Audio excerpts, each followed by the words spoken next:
प्रदेश के अलीगढ़ में एक नाबालिग के परिजनों ने आरोप लगाया है कि थाना रोरावर के महफूज नगर में कूड़ा फेंकने गई अरसी पर मोहल्ले के दानिश ने बुलेट बाइक से परेशान किया। कई बार दोहराई गई इस घटना से तंग परिवार ने पुलिस से शिकायत की, लेकिन चौकी इंचार्ज शाह जमाल ने उल्टा दबाव डाला। एसएसपी को शिकायत की गई, फिर भी कोई कार्रवाई नहीं हुई। पीड़िता ने उच्च अधिकारियों से न्याय की मांग की है। अब देखना है कि इस मामले में पीड़िता को कब न्याय मिलेगा। क्या नाम है तुम्हारा? निशा। निशा। कहाँ के रहने वाले हैं? मैं थाना कौन सा लगता है? रोरावर। क्या मामला हुआ था? ये मेरी बेटी गई थी। क्या नाम है तुम्हारी बेटी का? अर्शी। अर्शी। क्या हुआ था इसके साथ? कूड़ा डालने गई थी ये। हाँ। नीचे दादा को खाना देने आई तो कूड़ा डालने गई। इधर से दानिश और उसके साथ एक और था, उसने मास्क लगा रखा था। उन्होंने यहाँ पे छेड़छाड़ की, इसका हाथ पकड़ा, हाथ भी मारा, इसके सीने पे भी हाथ मारा। शारीरिक इसके जो शारीरिक अंगों पे हाँ, हाथ मारा हाथ मारा उसने। ये चिल्लाई तो फिर यहाँ से मेरे पति गए और मेरे ससुर गए। इतने में वो दोनों भाग गए। दानिश था और उसके साथ एक और था, पता नहीं कौन था। जब यहाँ शोर शराबा हुआ तो वो दोनों भाग गए। हम थाने भी गए, वहाँ भी कोई सुनवाई हमारी नहीं। एसएसपी ऑफिस गए फिर थे? एसएसपी ऑफिस भी गए, उन्होंने बोला चलो देखेंगे बाद में। उन्होंने भी कोई सुनवाई नहीं की हमारी। तो आप चाहती क्या है? हम चाहते हैं हमें न्याय मिले। न्याय मिले। न्याय मिले। अगर न्याय नहीं मिला तो क्या तो हम करेंगे? आत्महत्या कर लेंगे। हम कई बार हो चुका है हमारे साथ ऐसा। कई बार हो चुका कई बार है। हो ये तो दानिश ने कई बार आपकी बेटी से हाँ, छेड़छाड़ की है। छेड़छाड़ की है। हाँ। का अर्शी। पिताजी का नाम? अफसर।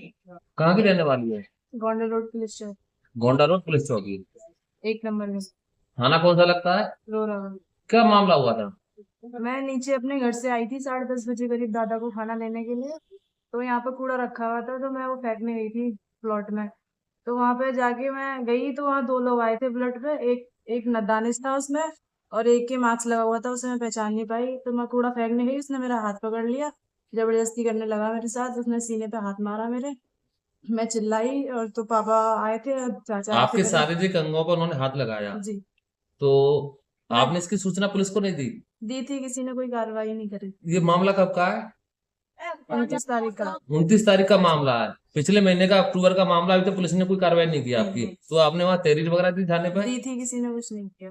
तो आप वरिष्ठ जो पुलिस महोदय अधीक्षक जो एसएसपी साहब उनके पास गए थे? गए थे। उन्होंने क्या बोला? उन्होंने कहा था कि ये बात करेंगे बाद में। तो आप चाहती क्या है? मैं चाहती हूँ कि इस पे कार्रवाई करी जाए। कार्रवाई की जाए। ये जो दानिश जो आप नाम बता रही है पहले भी कभी कोई छेड़छाड़ पहले भी कर चुके हैं। कितनी बार छेड़छाड़ कर चुका है? 1-2 बार ऐसे ही कर चुके हैं। 1-2 बार पहले कर चुका है। अगर आपको इंसाफ नहीं मिला तो आप क्या करेंगे? मैं आत्महत्या कर लूँ। आत्महत्या? कहाँ के रहने वाले हैं? महफूज नगर गली नंबर 1, थाना कौन सा लगता है? रोरावर। मामला क्या है? मामला यह था, 1-2 बार पहले थाने छेड़छाड़ कर चुका, तो हमें शर्म की वजह से वो जवाब करी, थाने फाने गए तो वहाँ कोई कार्रवाई नहीं हुई। कौन कौन छेड़छाड़ कर चुका है? दानिश। आपकी बेटी का नाम क्या है? मेरी नातनी है, बेटी नहीं। अच्छा। मेरी नातनी, जिसका नाम है उसका अर्शी। बाप का नाम है उसके का अफसर। मेरा नाम है निजाम। तो मामला क्या हुआ? मामला ये हुआ था कि घर पे काम चल रहा था, कूड़ा नीचे रखा था और मेरे जब खाट बिछाई सोने का टाइम हो रहा था 10-10:30 बजे, तो वो पागल में चुपक रही कलाई फली थी। तो मैं कि बेटा या तू फेंक गया। तो गिर गई, फेंकने बराबर में टावर लगा हुआ है सामने, टावर के बराबर में एक खाली प्लॉट है, वहां फेंक के आई। वहां चिल्लाए, उसका बाप साहब ऊपर से उतर के आए, हम गए तो दानिश घोड़ा रोड की तरफ बुलेट मोटरसाइकिल से जब ही चला गया यहाँ से। ये बात हुई है और हमें न्याय नहीं मिलता है तो हम पूरा परिवार आत्महत्या कर लेंगे। बहुत दुखी और ज्यादा परेशान है। तो आप एसएसपी ऑफिस गए थे? और एसएसपी ऑफिस गए, वहां से लाल सी चिट्ठी दे दी, उसमें कोई कार्रवाई नहीं हुई और 4 दिन से मैं थाने पे चक्कर खा रहा हूँ। तो कोई न्याय नहीं मिला? कोई न्याय नहीं लिया। 15 तारीख की बेटे की शादी है और हम ये लोग ज्यादा कर रहे हैं। ऐसा भी कर सकते हैं कि ये और हंगामा कर सकते हैं।